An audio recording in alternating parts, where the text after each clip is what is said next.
Good day, everyone. Good day, teacher. Today we are going to tackle about the topics toward a sustainable world. First, sustainable development. Second, global food security, and followed by global citizenship. Together with my group mates, Jonah May Caballero and Danilo Buanga. So first, we are going to tackle about sustainable development. In 1987, the term sustainable development was first coined during the World Commission on Environment and Development. It was defined as the development that can meet the needs of the present generations without compromising the ability of future generations to meet their own needs. It was born out of the recognition that the economic and social needs should be balanced with the capacity of the environment to provide. And this is according to Rogers, Hattel, and Boyd 2008.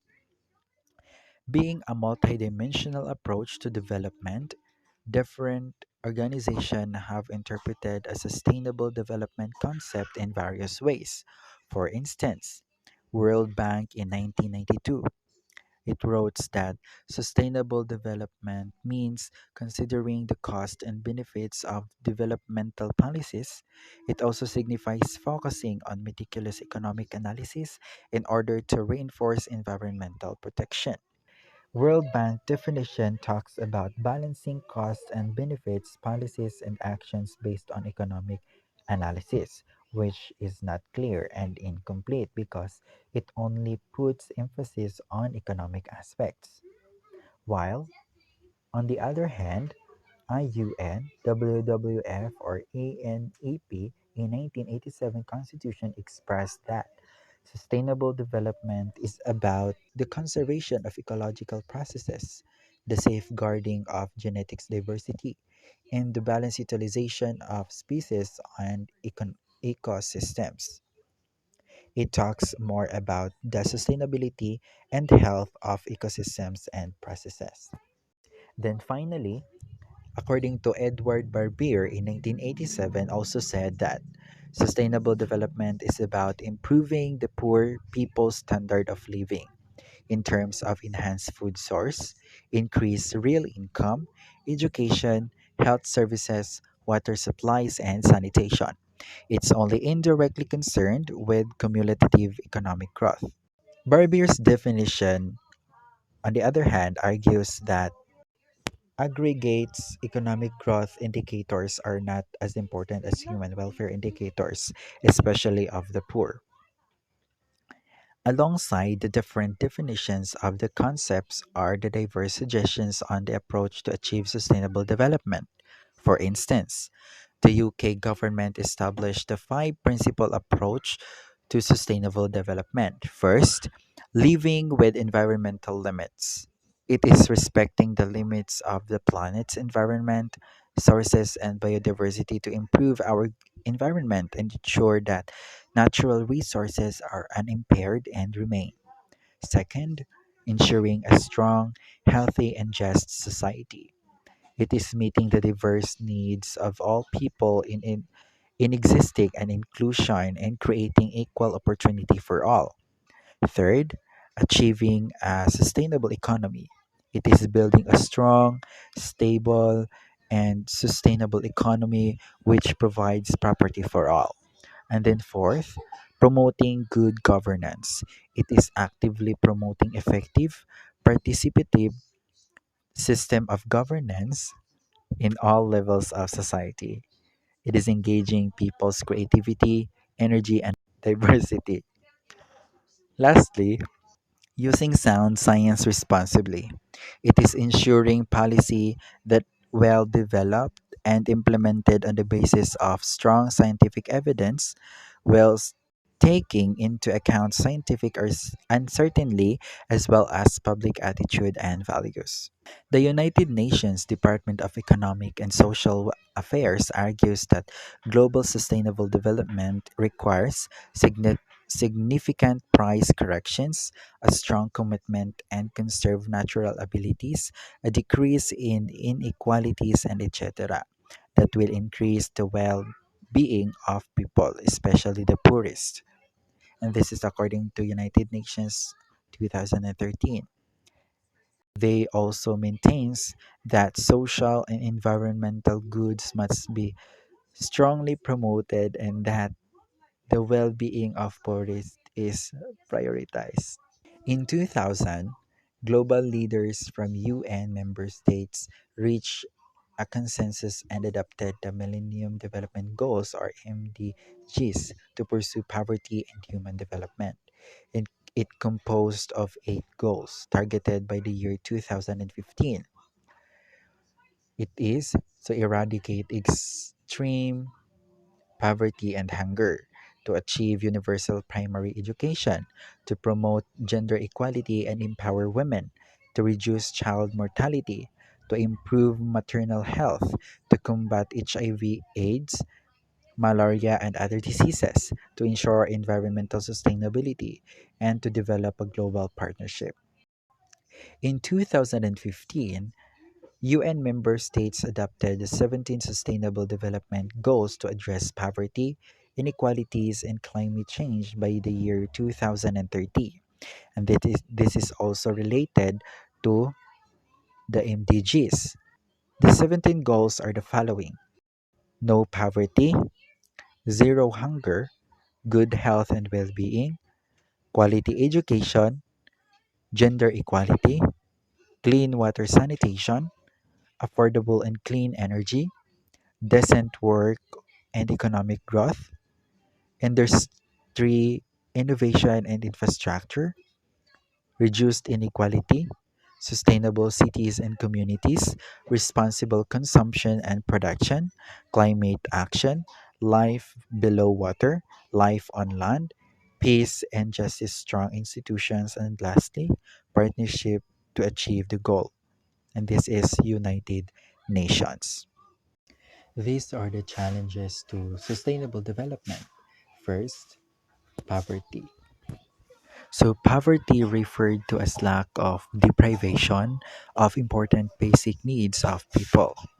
In Philippines, poverty incidence was recorded at 21.0% in 2018 or at Philippine Statistics Authority 2018.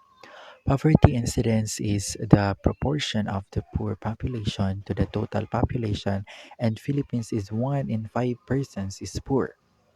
Second, unsustainable patterns of production and consumptions. Maintaining sustainable consumption and production in society are important aspirations included in the Sustainable Development Goals because some of the richer countries have the highest footprint and highest consumptions compared to poorest countries. USA and China are responsible for 32% of global ecological footprint, and that is according to the Living Report in 2014. Number three, environmental destruction. So the present system of production and consumption creates tremendous impact on the environment.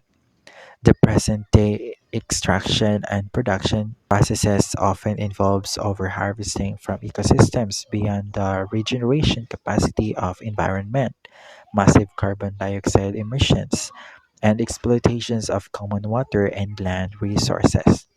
Environmental indicators include forest cover, mineral wealth, agricultural ecosystems, freshwater ecosystems, marine ecosystem, and urban ecosystems. Lastly, economic globalization and sustainable development. Economic globalization is the enhancement of trading among countries, and one of the most important goals is the pursuit of economic growth or enhancement of production of goods and services. Prioritizing of economic growth that leads to unconstrained extraction of resources from the environment. Enhancing economic growth also lead to creating markets all over the world to sustain the economic growth, and encouraging competition is supposed to push firms to create better and cheaper products. However, this drives firms to exploit cheaper raw materials and cheap labor to produce cheap products. And in the midst of these hardships presented by economic globalizations, global civil society and mass movements create innovative campaigns and strategies to oppose neoliberal globalization and pursue sustainable development. And that would be all my discussions about sustainable development. And let's proceed to the next topic to be discussed by Miss Juname Cabanero. Global food security. Food security is essentially built on four pillars: availability, access, utilization, and stability. An individual must have access to sufficient food of the right dietary mix or quality at all times to be food secure.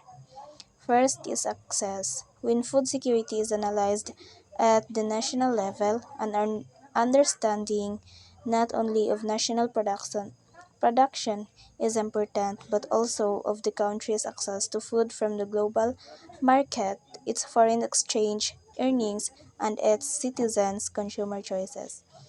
Next is availability. The importance of a pillar depends on the level of aggregation being addressed. At a global level, the important pillar is food availability.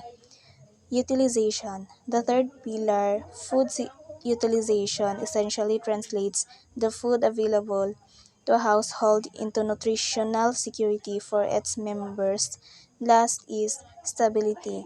Food stability is when a population, household, or individual has access to food at all times and does not risk losing access as a consequence of cyclical events such as the dry season. When some lacks food stability, they have malnutrition, a lack of essential nutrients. Identify the food and security issues faced by households, communities, and countries. First is households. Poverty. This is the most direct cost of food insecurity at the household level. Unemployment or un- underemployment. Without a stable income, households may struggle to afford enough food. Lack of education. Education often correlates with better jobs and higher incomes. Second is communities. Lack of local food sources. In some areas, especially urban, food deserts, there may not be grocery stores or markets that sell fresh, healthy food. Climate change.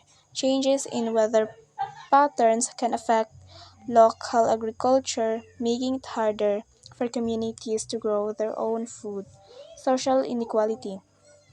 In many communities, social issues like racism or gender inequality can contribute to food insecurity. Third is countries. Political instability. Countries with ongoing conflict or political turmoil often struggle with food insecurity as agriculture and food distribution systems can be disrupted. Economic factors. Countries with weak economies, high inflation, or high levels of debt may struggle to import enough food or support local agriculture. Lack of infrastructure. In some countries, poor roads, lack of refrigeration, and other infrastructure issues can make it hard to get food from farms to markets. Some factors affecting food security. Several factors can affect food security, including climate change, natural disasters, poor agricultural practices, water scarcity, conflict and instability, poverty and inequality, population growth, trade barriers, lack of infrastructure, and health crises. These factors can individually or collectively disrupt food production, distribution, and access, leading to food shortage, price volatility, and malnutrition. Addressing these challenges requires comprehensive strategies that promote sustainable agriculture, equitable access to resource resilient food systems, and international cooperation to ensure that everyone has access to safe, nutritious, and affordable food. Commitment to achieve food security. To achieve food security, we must make a collective commitment at all levels of society. Individuals can educate themselves, support local farmers, and reduce food waste. Communities can establish community gardens, food banks, and educational programs. Nations can invest in agriculture, create fair policies, and promote international cooperation. Globally, we must work towards the Sustainable Development Goals and take action on climate change by coming together and prioritizing food security. We can ensure that everyone has access to safe, nutritious, and affordable food, creating a more sustainable and equitable future for all. Good day, ma'am. Good day, classmates. My topic is about global citizenship. What is global citizenship? Global citizenship is a concept that combines two terms, global and citizenship. Citizenship refers to the way people living in a specific area, bound by a certain rights and responsibilities. These rules are confined within a particular territory or a political boundary, implying that citizenship should be aware of their rights and duties. There are three types of rights. First is civil rights, are entitlements provided by a certain locality to its public constituent. This includes right right to free speech. Every citizen is allowed to communicate openly. The second one is political rights, are administrative entitlement provided by a specific government. This include the rights to run for office. Every citizen has the right to be elected as a representative of his or her community as long as she or he meets various criteria. The third one is social rights, are entitlement related to public services and to social protection. This include insurance, healthcare, welfare, housing, and pensions. There are three types of duties. First is conscription. It is pertains to be obligation to register as a reserve force in the army. The second one is taxation. It relates to the duty to pay a compulsory contribution to a state or the government. The last one is participation. It refers to the obligation to take part in the community.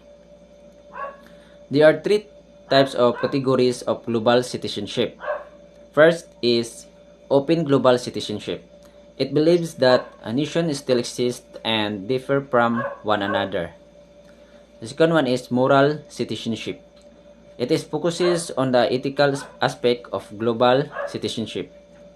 Moral global citizenship put emphasis on human rights, equality, and global responsibility. The third one is socio-political global citizenship. It is emphasis and the social and governmental systems and structures around the world. It advocates to shift the existing political power in order to advance global equality. Why global citizenship? The United Nations or UN Summit Declaration in 2015 recognized global citizenship education as a strategy and Sustainable Development Goals or SDG. It was also emphasized in Declaration 36 and the UN Secretary General report in 2015 argued educators to utilize global citizenship education for promoting peace.